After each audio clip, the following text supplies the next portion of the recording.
outcomes of socialization. 지난번에 우리가 사회화는 이러이러한 방법으로 된다 하는 과정을 거치고 난 다음에서 사회화가 됐다면은 그러면은 그 결과가 무엇이냐? outcome. 결과가 무엇이냐? 첫째 나오는 것이 value. 가치가 이루어지다 이거죠. 가치가 이루어지다. 그러면은 what matters most to you in life? 이런 질문에서 세상에서는 어떤 것이 가장 중요합니까? 하는 질문에 대해서 우리가 어떠한 가치관이 있을 때 이것이다 하는 대화를 하게 되거든요. 그래서 그 맨 밑에 values라는 단어 다음에 간단한 정의가 values are qualities or beliefs that are viewed as desirable or important.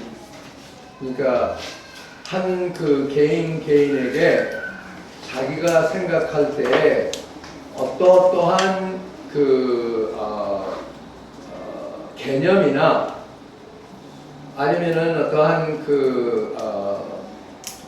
자격 같은 것들이 자기 생각으로서는 중요하거나 또는 갖고 싶다, 갖추고 싶다 하는 그러한 내용들을 가치라고 한다 이거죠. 근데 이런 가치가 사회화를 통해서 이루어진다 이거죠. 오케이, 그러면은 이 78페이지로 와서요.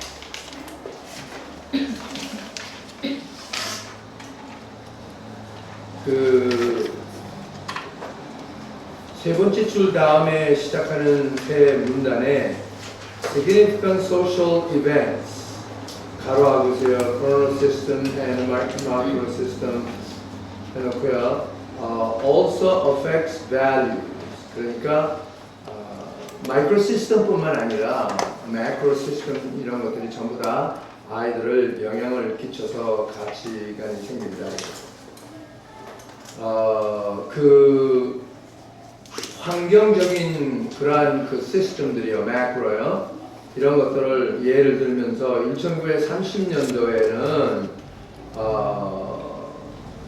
그 사람들이 디프레션 이런 그 경제 고난 때문에 사람들이 좀 더 절제 전략해야 한다 하는 것을 배웠고요.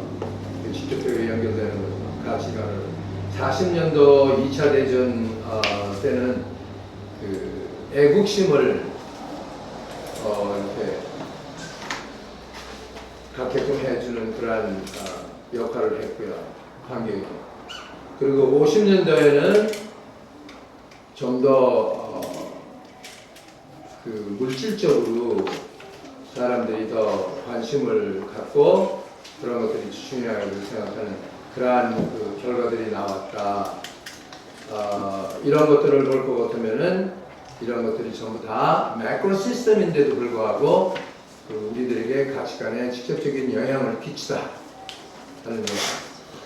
그러면은 여러분들이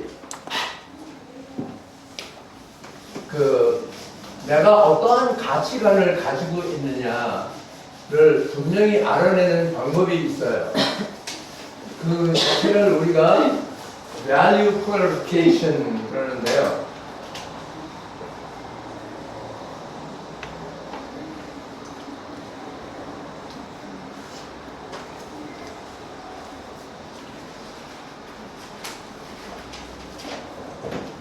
value clarification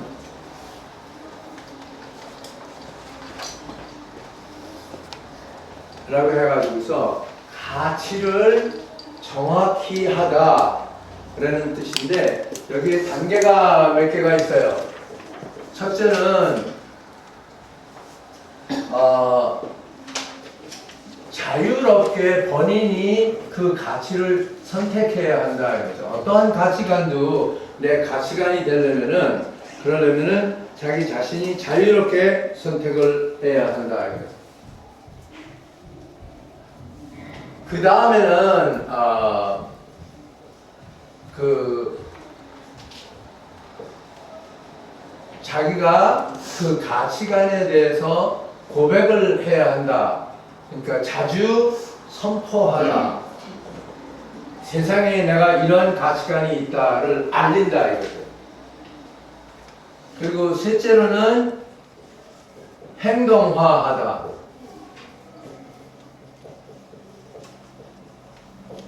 그 여기에 세 번째 행동화는 한 번이라도 하는 그 자체를 의미하는 거고요. 이게 완전히 이루어지기 위해서 네 번째는 계속적으로 repeatedly acts, 그렇죠? 행동하다, 복수가 되거든요.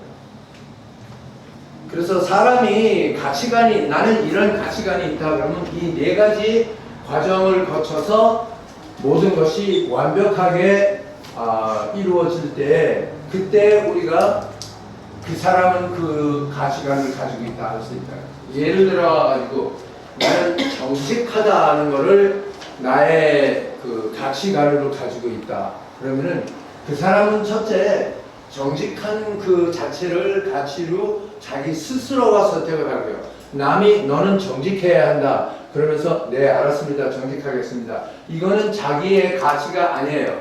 세뇌 교육으로 그렇게 될 수 있고요. 독재주의적인 그러한 뭐 북한 같은 나라 같은 데에서 아니면은 어떤 사람들은 그게 올바른 것이라 해서 그 자녀 교육 과정에서도 아주 어린 시절서부터 자기들이 가지고 있는 종교를 강제로 아이한테 세례 교육 시키는 거죠.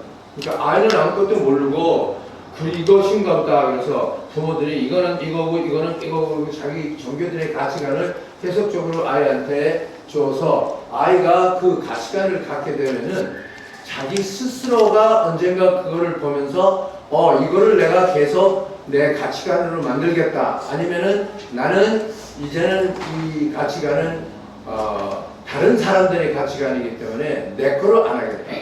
그래서 예를 들어 가지고 어떤 자녀들이 대학을 가가지고 공부를 하다 보니까 자기가 이어받은 종교가 마음에 안 든다. 그래서 나는 종교를 이제 배척하겠다, 고전하겠다 하는 그 전환 포인트가 온다 할 것 같으면은 그 학생이 그때서부터 갖는 가치관이 스스로의 가치관이 되는 참 가치관이다. 그러니까 어렸을 때 우리가 그 환경에서 어떤 가치관이 전달되면 정직해라. 그래서 아이가 정직하게 살고 싶다. 그 아이는 나는 정직하게 살고 싶다. 계속 얘기하고 정직하게 살려고 행동도 하고 거기다가 더욱이 그 기회가 있을 때마다 더 정직한 행동을 하다. 그럴 것 같으면은 그 아이가 가치관을 정직이라는 가치관을 가지고 있다 하지만은 만에 하나 그것이 자유의 선택이 아니고 자기 부모들이 자기들 모르게 자기에게 전달해준 그런 가치관이라 할 것 같으면은 자기 가치관이 아니다. 물론 여러분들이 기독교인으로서 구약 같은 거를 볼 것 같으면은 아이들이 어렸을 때부터 그 마음속에 이 모든 것들을 심어주고 가르쳐라 하는 교훈들이 있죠. 그래서 부모들이 우리가 그렇게 해야 한다 하는 것이 부모 자신들의 신앙의 행동일 수가 있지만은 그 가치관이 그렇게 심어준 아이들의 가치관은 자기 것이 아니다 이거죠. 그래서 언젠가 아이가 성인이 돼서 우리가 얘기하는 거는 17세 정도가 표준된다고 그래요. 17세쯤 되면은 대학 가는 나이거든요. 그러니까 그 17세쯤 되면은 옛날에 우리가 얘기했던 그 피아제 학설 같은 거를 위해서도 이제 그 두뇌 능력이 그 17세쯤 되면은 이것은 남이 나한테 이렇게 하려는 것이고 이것은 내가 그거를 다 참고하고 난 다음에 이렇게 하겠다. 그러니까 선택이 그대로 나는 계속하면서 그거를 내 거로 만들겠다는 선택이 있을 수가 있고 또 어떤 경우에는 아니다. 나는 그건 이제 아니고 이것을 나는 선택하겠다 하고 전혀 거기와 그 반대되는 그러한 방향으로 간다 하더라도 17세쯤 되면은 그 인지적 능력이 두뇌에 발달돼서 상호관계를 이해할 뿐만 아니라 그 본인 자신이 자기의 가치관을 형성시키는 데 능력이 생겼다 이거죠. 그래서 그 차원에서 이제 참 가치관이 생겼다. 그래서 여러분들도 왜 이것이 예를 들어서 정직하라 그런다. 나는 정직하게 살고 싶다. 그게 당신의 가치관입니까? 그렇다. 근데 이게 어디서 시작을 했습니까? 부모님들이 그렇게 가르쳤다. 그러면은 어느 땐가는 그 부모님의 가르침이 내 것으로 나는 내 자신이 스스로 선택한다는 순간이 없으면은 아직도 그 가치관은 남의 가치관이에요. 그러나 17세가 넘어가면서 사람들이 자기 자신의 그 가치관에 대한 것을 분명히 하려고 하는 시간들이 오기 때문에 그 대학 같은 데 갈 것 같으면은 철학 같은 걸 공부하거나 사회학을 공부하거나 심리학을 공부하면서 그런 것들을 기회를 만들어 주거든요. 교수들이 너가 원하는 것이 뭐냐, 너가 생각하는 것이 뭐냐, 너가 믿고 싶은 것이 뭐냐, 이런 것들을 객관성 있게 설명을 해주기 때문에 그런 거를 들으면서 그래 내가 이렇게 배웠는데 그게 참 좋았구나, 나는 이대로 믿고 이대로 배우고 살겠다 하면은 그때서부터 그 개인의 가치관이 자기 거가 된다, 정직한 자기 거가 된다. 그래서 가치관의 첫째 조건은 항상 선택, 자유의 선택이 있어야 해. 이 가치관은 내가 스스로 택하다. 북한 같은 데서 자기들이 그 가르치는 정치 모든 내용들을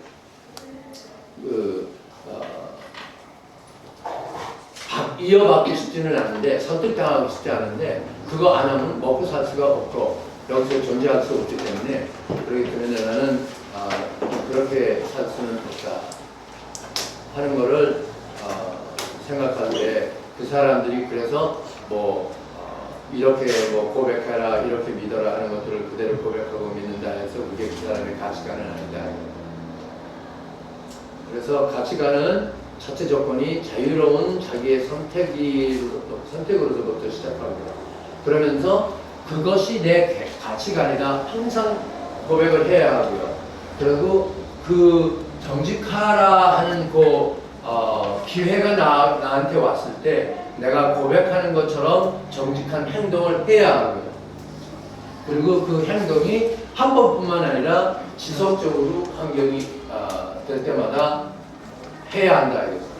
그러면 거기에 도전되는 질문이 어떻게 되느냐 하면은, 내가 하루에 정직하다는 이 가치관을 내 거로 삼고 있는데 그거를 할 기회가 10번이 있을 때 9번은 하고 1번은 실수하면은 어떻게 되느냐? 사회학자들은 일반적인 차원에서 10번 결정을 10번 도전을 받았는데 최소 6번 정도를 정직한 행동으로 살았다 할 것 같으면 그 사람의 가치관이 정직하다 할 수 있다 이거죠.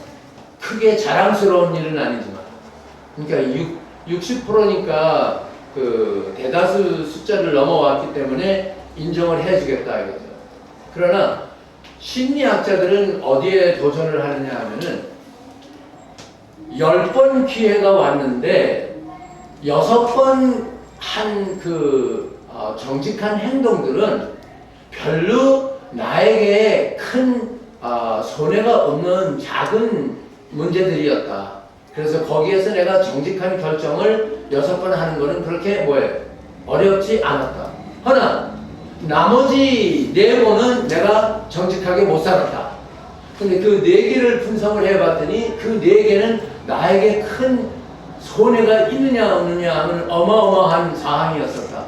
그럴 때마다 나는 거기서 쓰러졌다. 그래서 실패했다. 그럴 것 같으면은 나중에 우리가 이 교과서 끝에 하버드 대학에서 그 골버 박사가 가르친 세계적으로 유명한 도덕 개념 발달 단계를 수십 년을 통해 가지고서 학설로 만드는 그분에 대한 그 단계를 우리가 다룰 때 좀 더 구체적인 내용이 나오겠지만은 사람은 이게 내 가치관이라 할 때 그 이러한 과정을 다 거치면서도 요 뒤에 왜라는 단어를 써서 왜 내가 이런 결정을 했느냐 안 했느냐 거기에 의해서 참 가치관의 가치가 결정된다. 그래서 절대로 이제 교육을 받는 과정에서 여러분 자신들이 앞으로 선생 되겠다 하는 그 입장에서 남의 행동을 보고 행동 자체에서 어떠한 가치에 판단하는 것은 초등학교 1학년 수준의 생각 방법이다.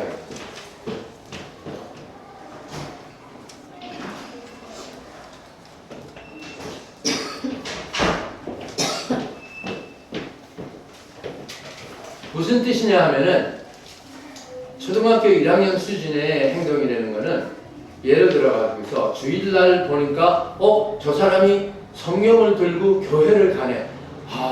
좋은 기독교 교인이로구나 하는 이 결단이 초등학교 1학년은 할 수 있어도 도덕개념 발달 단계를 공부한 사람들은 그런 판단을 안 해요.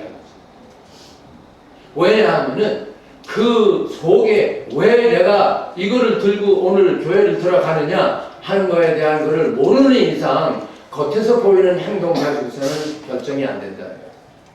예를 들어가지고 이 길 저 밑에 중국 음식점이 있는데 모든 사람들이 그쪽으로 걸어간다.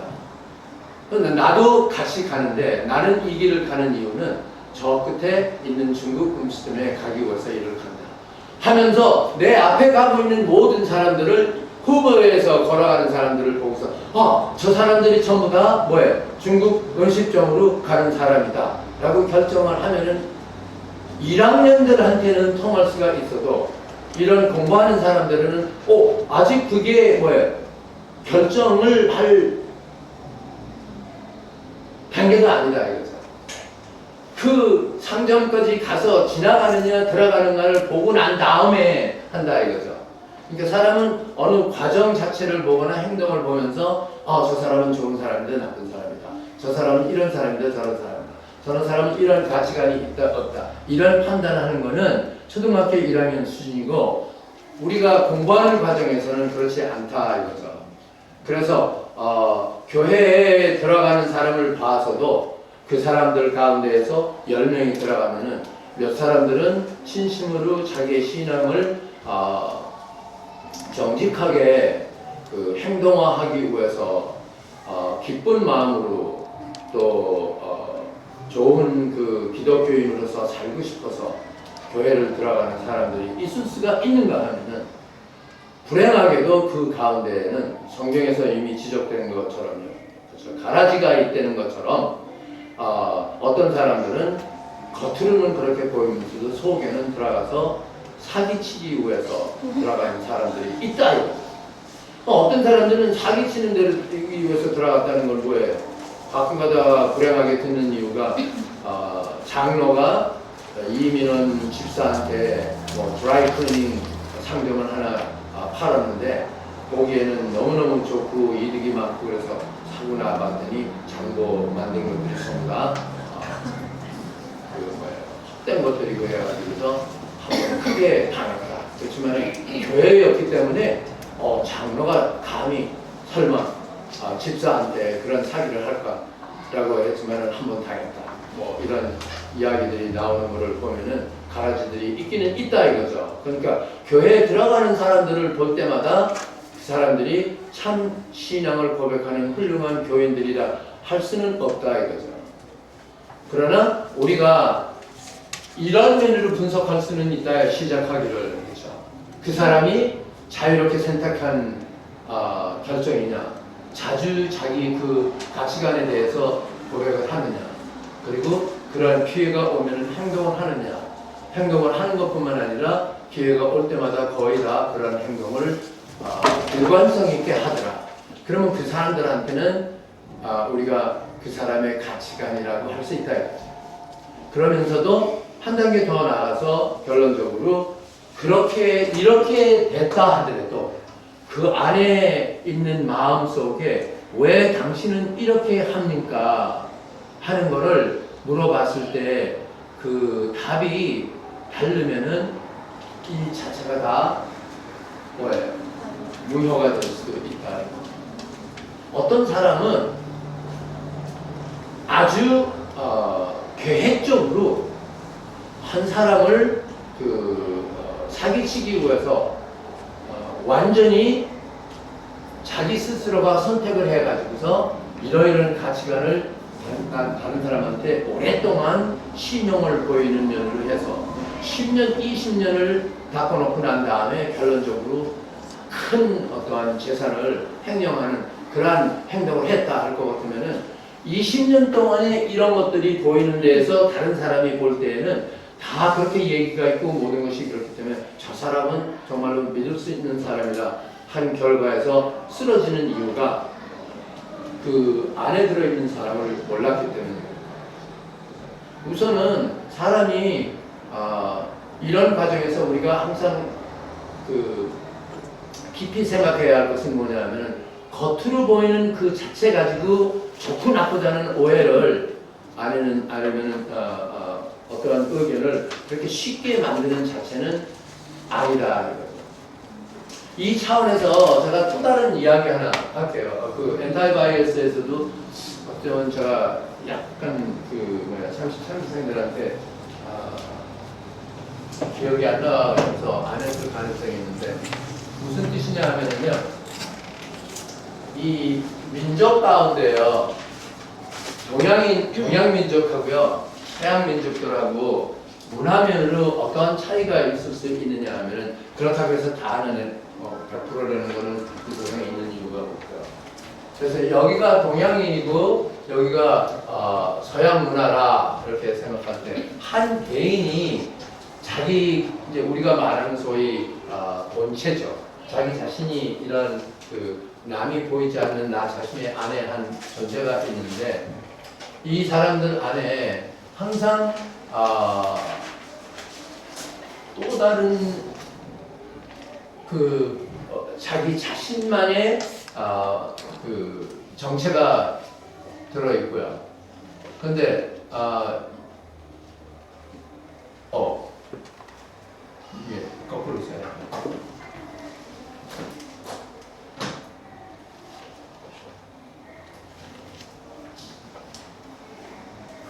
동양 문화에서는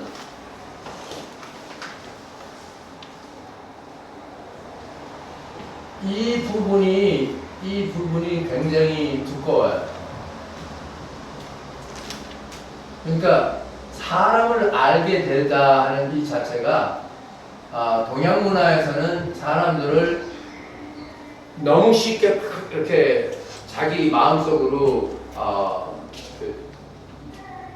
받아들여서 우리가 소위 말하는 친구라는 개념이요.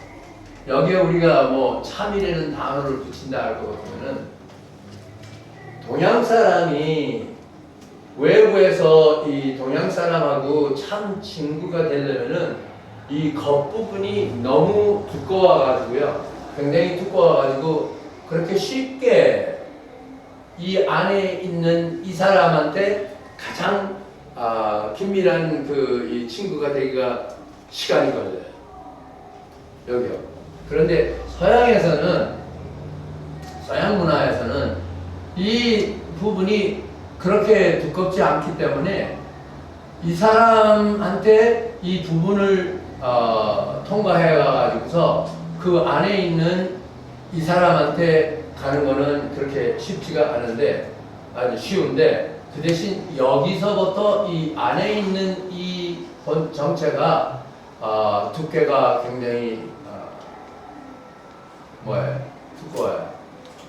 그래서 서양 문화에서 다른 사람들하고 서로의 친구가 되겠다 하는 이 개념이 굉장히 그렇게 힘든 내용이 아니에요. 그러나 그 여기를 뚫었다고 해가지고 그 사람하고 한국 사람들이 말하는 이제는 속을 다 교환할 수 있는 참 친구가 됐다 하는 결론은 여기서는 하기가 힘들어요. 여기까지 이거를 뚫고 들어온 사람만이 이 사람한테는 참 친구예요.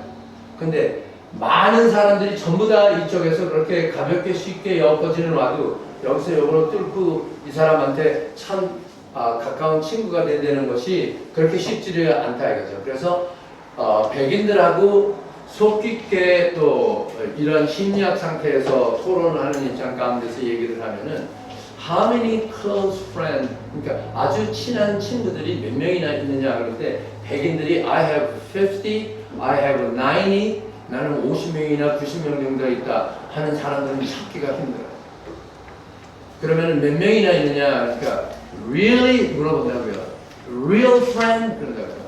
그렇다고 그러면 let me see.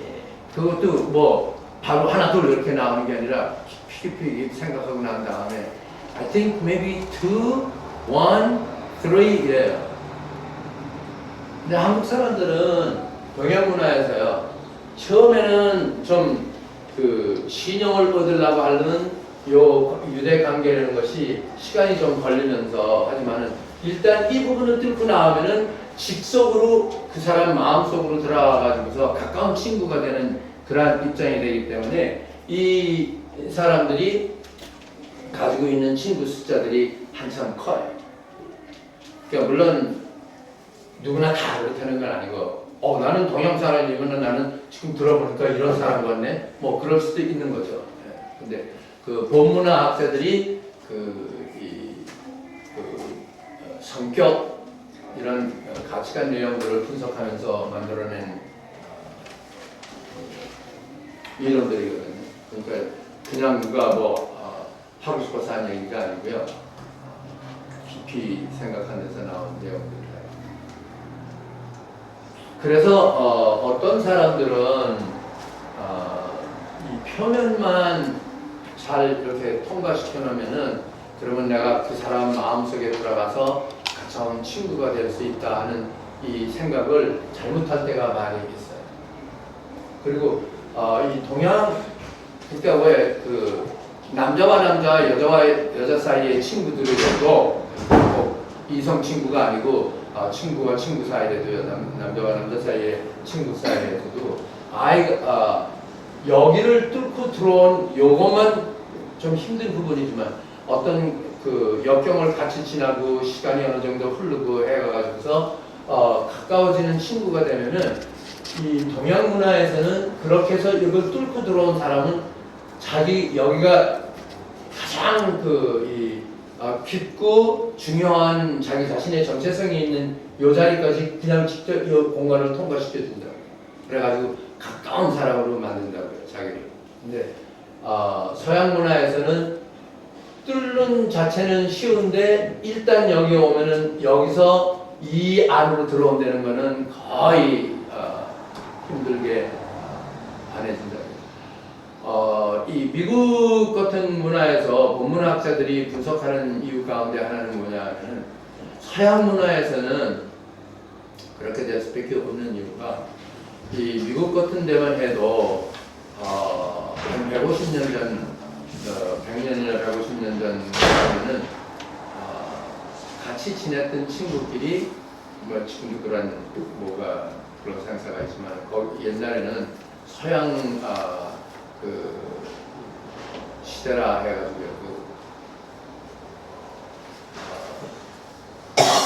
순식간에 총알 한 발로 서로를 죽이면서 그 자기 자신을 생존시키려고 하는 살아나야겠다는 그런 서양 문화가 있거든요. 거기에 그 100년 이상의 그 피가 흐르는 사람들 그 DNA 속에 아무리 우리가 급히 문화 발달이 되어가지고서 이렇게 살 수 있는 좋은 환경이 됐다 하더라도 깊은 마음속에 자기 자신을 이렇게 가볍게 주는 그런 거는 하기가 힘들다 하는 것이 자기들이 그러고 싶어서 그러는 게 아니라 그러한 그 혈통의 결과일 수 있다. 이러한 것들을 얘기해 주는 이유가 여러분들이 이러한 가치관에 대한 것을 잘 이해를 하면은 그러한 상태에서 교실에 들어가서 어린 아이들을 볼 때 절대로 외부적으로 보여지는 행동 자체에서 사회학을 공부한 선생들이 쉽게 아이를 판단해서는 안 된다. 착하게 보이는 아이도 걱정을 해야 하고요. 너무 힘들게 선생을 괴롭히는 아이도 우리가 뭐예요? 관찰해서 심각하게 다뤄야 합니다. 그래서 외모로 이러한 행동을 하다 하는 그 자체에서 쉽게 결정하는 선생들은 자칫하면은 아이를 상처받게 하는 그러한 문제들이 있을 수 있다. 오케이. 그래서 우리가 가치에 대해서 잠깐 설명을 했고요.